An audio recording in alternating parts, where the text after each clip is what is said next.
నిన్న నేను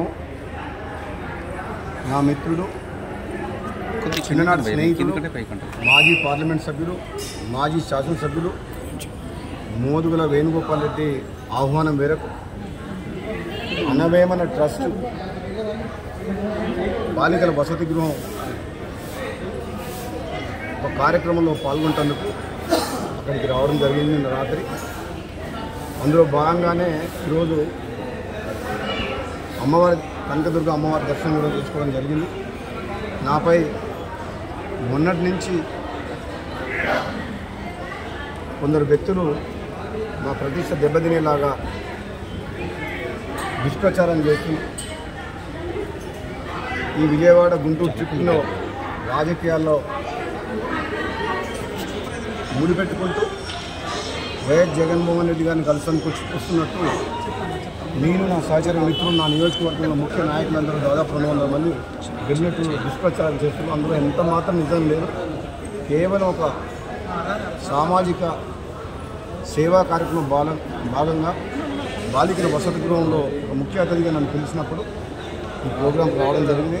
అందుకనే విజయవాడలో రాత్రి ఉండి ఈరోజు అమ్మవారి దర్శనం చేసుకొని నేను నా స్నేహితులు మా శ్రేయోభిలాషులు మా మునుగోడు నియోజకవర్గం ముఖ్య నాయకులు అందరూ కూడా అమ్మవారి దర్శనం చేసుకొని పోతున్నాం తప్ప ఇందులో ఎటువంటి రాజకీయం లేదు. దుష్ప్రచారం కూడా ప్రజలందరూ కూడా నమ్మొద్దు. మరొకసారి ఏ రాజకీయ నిర్ణయం తీసుకోవట్లేదు.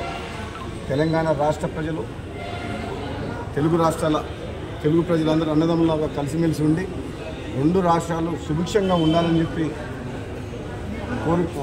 కనకదుర్గ అమ్మవారిని ప్రార్థించిన తప్పకుండా 2 రాష్ట్రాలు రాబోయే రోజుల్లో మంచి ఫలితాలతో పాటు అభివృద్ధి పథంలో దూసుకుపోయి ఇక్కడున్న కాంగ్రెస్ పార్టీ ప్రభుత్వం ముఖ్యంగా తప్పకుండా తెలంగాణ ప్రజల ఆశయాల కోసం పనిచేసుకుంటూ పేదలకు అండగా ఉండే కార్యక్రమాలు చేపడతామని చెప్పి తెలియజేస్తుంది.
అమ్మవారి దర్శనానికి ఇచ్చేశారో ఆ సంకల్పం పరిపూర్ణంగా సిద్ధించాలని చెప్పి అమ్మవారికి మనస్ఫూర్తిగా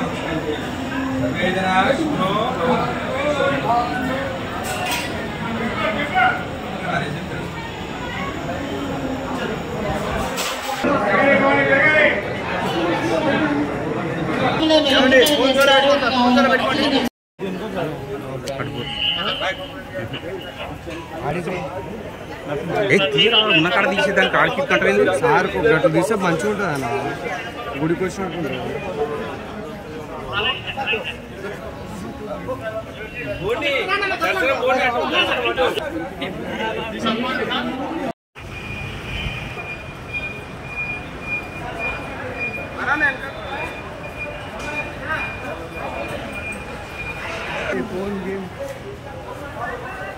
మన వాళ్ళు छोटे छोटे छोटे छोटे